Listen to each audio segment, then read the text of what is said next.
तो आज हम कविता 5 हिंद देश के निवासी और हमारा लेसन नंबर है 6 डॉक्टर विक्रम साराभाई। तो इन दोनों पाठ का आज हम रिवीजन करेंगे।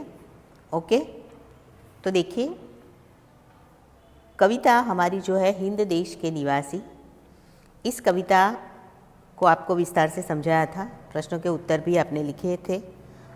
अब आप इस कविता में हमें क्या बताया है, तो भारत एक निराला देश है। यहाँ अनेक जातियों, धर्मों और भाषाओं के लोग रहते हैं। यहाँ प्रकृति के भी अलग अलग रूप पाए जाते हैं। इतनी विविधता के बावजूद यहाँ एकता है। यहाँ सब लोग हिल मिल कर रहते हैं। तो इस कविता में भी हमें हमारे देश का जो निरालापन है उसे बताया गया। तो इस कविता में हमें क्या बताया है कि हमारा भारत देश जो है उसमें रहने वाले हर एक लोग, उनके रंग, रूप, पहनाव, भाषा सब अलग अलग प्रकार की है ना। तो उसी प्रकार जैसे कि फूल, तो फूलों में भी अलग अलग प्रकार के फूल होते हैं, बराबर। पर फूल अलग अलग होते हुए पर भी वो एक उसकी माला बन जाती है। तो उसी प्रकार कहने का तात्पर्य ये है कि यदि हम भारत देश के रहने वाले लोग हैं, है ना, विविधता में एकता के अनुसार हमें आगे चलना है। तो यदि भले ही हमारा रंग, रूप, पहनाव, भाषा अलग हो, पर हम हिंद देश के निवासी है ना, यानी कि भारत देश के निवासी हैं। तो उसी प्रकार जैसे अलग अलग फूल भी एक माला में किस प्रकार गुथने पर एक माला बन जाती है, उसी प्रकार हमें भी अलग अलग होकर भी क्या करना है, एक भारतवासी बनना है। जैसे कि कोयल की बोली निराली होती है, पपीहे की बोली में मिठास होती है ना, बुलबुल भी अपने गीत में मस्त हो रहती है। तो यदि पक्षियों के गाने भी अलग है ना, अलग अलग है, पर फिर भी उनका राग कैसा है, एक है। तो कहने का मतलब ये है कि पक्षी अलग है, उनका राग एक है, यानी कि अलग अलग बोली और भाषा बोलने वाले हमारे देश के भारतवासियों की आवाज़ भी एक ही होती है। जिस प्रकार हमें हमारे देश में बहुत सारी अलग अलग प्रकार की नदियाँ हैं, है ना। तो नदियाँ तो पता है आपको कौन कौन सी, जैसे गंगा, यमुना, गोदावरी, ब्रह्मपुत्रा, कृष्णा, कावेरी, है ना। ये सारी नदियाँ भले ही अलग अलग हैं, पर आखिर में वो सब कहाँ मिल जाती है, सागर में मिलकर एक हो जाती है। तो हमें भी इसी प्रकार देश प्रेम के सभी भारतवासियों को एक बनना है, बराबर। फिर हर एक के धर्म अलग, अनेक प्रकार के धर्म हैं, पर उस धर्म का सार तो एक ही है। सभी संप्रदाय के लोग अलग अलग अपनी विशेषताएं रखते हैं, पर सबका ध्येय तो एक ही है कि मनुष्य को उन्नत बनाना। तो बच्चों, हमें भी इसी प्रकार सभी भारतवासियों का लक्ष्य एक होना चाहिए और अपने देश की उन्नति करनी चाहिए। तो आपको इस कविता में क्या बताया था वो समझ में आया कि हम भारत देश के रहने वाले सभी लोग एक है, उनकी भाषाएं अलग है, रूप रंग अलग है, पहनाव अलग है, तो भले ही अलग है, पर हमें एकता में ही विविधता के दर्शन कराना है। ऐसा हमें यहाँ पर अलग अलग उदाहरणों से बताया। फूल का उदाहरण दिया, पक्षियों का उदाहरण दिया, नदियों के बारे में बताया, धर्म के बारे में बताया। तो ये कविता में इस प्रकार हमें देशवासियों को क्या कहा गया है कि आप भी यदि भले ही विविध, यानी कि अलग अलग प्रकार के धर्म की ओर चलते हो, यानी अपने धर्म को अपनाते हो, पर आपका ध्येय तो एक ही है ना। तो हमें इस प्रकार विविधता होने पर भी हमें एक सूत्र में बंधना है, ऐसा इस कविता में बताया। ओके, उसके बाद है हमारा lesson number 6, doctor Vikram Sarabhai. अब ये डॉक्टर विक्रम साराभाई जो है वह वैज्ञानिक है और उनके पिता जो है वो बहुत बड़े उद्योगपति थे, जिनका अंबालाल साराभाई उनका नाम है, उनकी माता का नाम सरला देवी है, बराबर। तो इस पाठ में हमें डॉक्टर विक्रम साराभाई की जीवनी के बारे में बताया है कि वो किस प्रकार अपने जीवन में आगे बढ़े। तो जब भारत को स्वतंत्रता मिली उसके बाद विज्ञान के क्षेत्र में उन्होंने बहुत ही महत्वपूर्ण कार्य किए।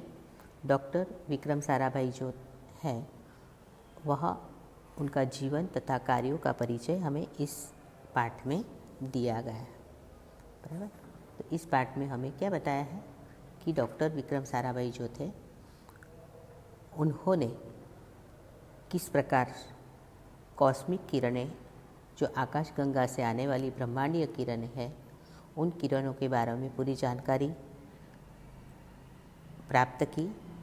उसके बाद किरणों के अध्ययन द्वारा सौर मंडल के जटिल रहस्यों को सुलझाया। फिर हिमालय पर्वत की ऊंची चोटियाँ जो कॉस्मिक किरणों के अध्ययन के लिए उपयुक्त थी, उसके बाद उनको बहुत सारे ऐसे पुरस्कार मिले और उन्होंने इस पुरस्कार मिलने पर भी अपनी सेवा देश के लिए जारी रखी। उसके बाद उनको भारत रत्न से भी सम्मानित किया गया। तो इस पाठ में हमें सिर्फ ये बताया है कि जब वो छोटे थे तब उनके घर पर गुरु एक आए थे जिनका नाम था रविंद्रनाथ टैगोर।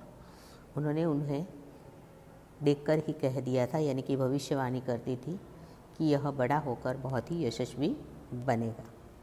शायद उनकी भविष्यवाणी सही निकली। तो इनका जन्म कब हुआ था? 12 अगस्त 1912 में। कहाँ हुआ था? तो कि अहमदाबाद में। उनके पिता कौन थे? बहुत बड़े उद्योगपति थे, है ना, जिनका नाम क्या था? अंबालाल साराभाई। और माता का नाम क्या था? सरला देवी, बराबर। तो इस प्रकार उन्होंने बचपन में ही बहुत सारे ऐसे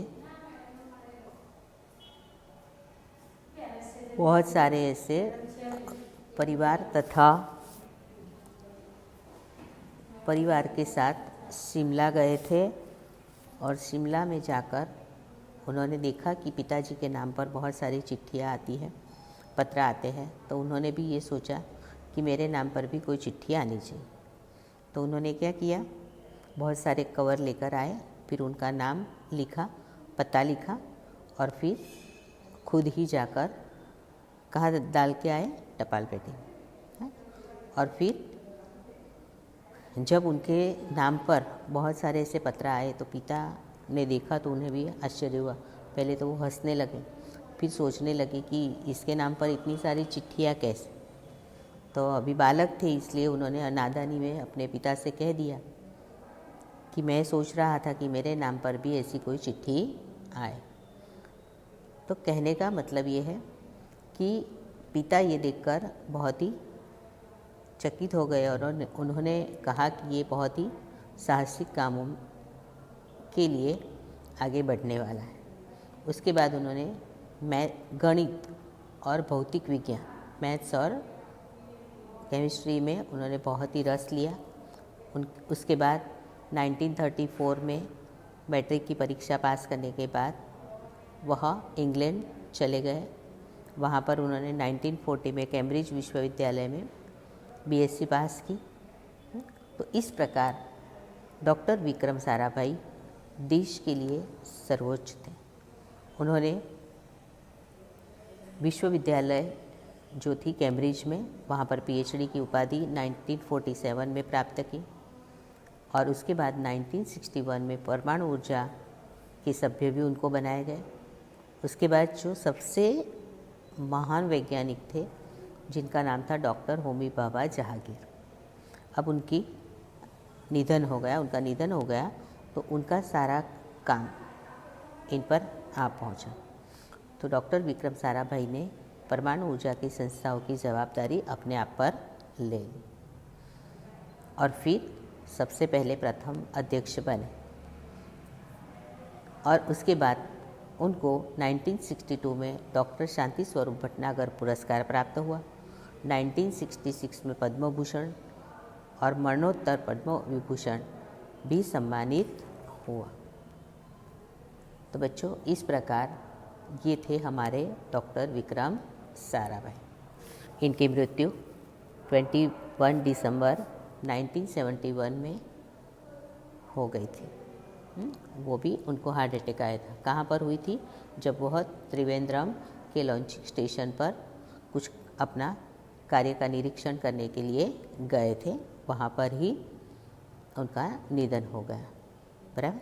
तो बच्चों, इसी प्रकार हम आपको लेसन नंबर 5 और 6 का रिवीजन करवा रहे हैं। बराबर। तो इसके विकल्प जो है उस विकल्प की ओर ध्यान दीजिए और प्रश्नों के उत्तरों की चर्चा हम करते हैं। ओके।